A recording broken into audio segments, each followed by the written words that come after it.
At mga ka-adventure, sa part na ito ay tayo ay mag-uutay-utay na bumiyahe papunta sa Katakian. Guys, kung makikita nyo yung pulong yan, yun ang tinatawag dito na Pulong Hubo. So marami ang mga usap-usapan na meron daw kakaiba dyan sa pulong yan. Merong nangyayaring hindi maganda sa mga taong pumupunta dyan, kaya ito ang iniiwasan ng mga taga rito. Dyan sobrang init na nga ang dalawang isla. Yan, ang linaw ng dagat. Bali yung pupuntahan natin yan, dalawang islang yan, yan ang tinatawag na Katakian at saka Katakian Munti. Ayan, sagkad, mga piraso ng kahoy na nakatusok sa ilalim ng dagat. At yung main line din nila na pinagkukunan ng kuryente galing sa bayan ng Patnanongan to papunta sa Katakian. Ayan, sobrang ganda sa I love Katakian. Yan guys, at yun nga pala guys yung ating sasakyan na bangka mamaya pagpunta ng Real.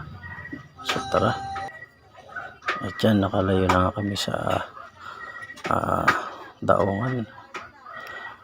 Kami maglalayag na puntang Real. Mga ka-adventure, kita-kita na lang tayo sa Real.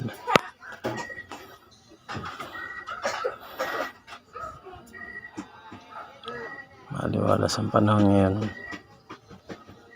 at sobrang init. Bali nga pala yung oras ng biyahe dito, umaabot halos ng 4 to 5 hours na biyahe.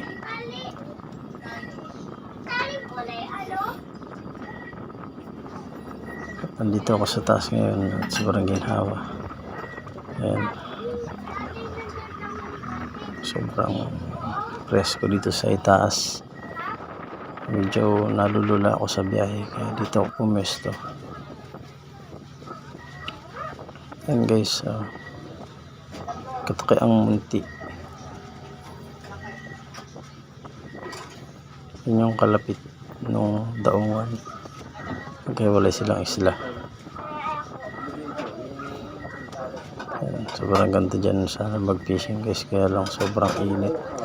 Hindi ko kinaya yung init. Sa ilang araw ko na pumalagi dito. Diyan naman ang Minasawa Island, yung nag-iisang umpok na yun. Yan, Minasawa Island.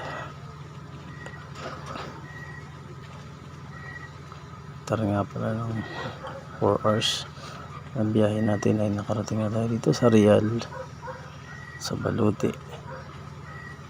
So mga ilang minuto na lang ay malapit na tayong dumaong sa Port of Real. Ayan mga adventure, medyo mahaba-haba rin yung ating nilakbay sa paglalayag. Finally makakarating na rin tayo.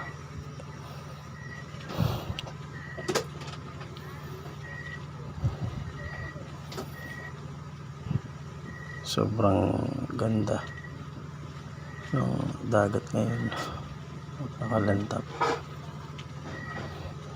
nakakalmado ng panahon, at saka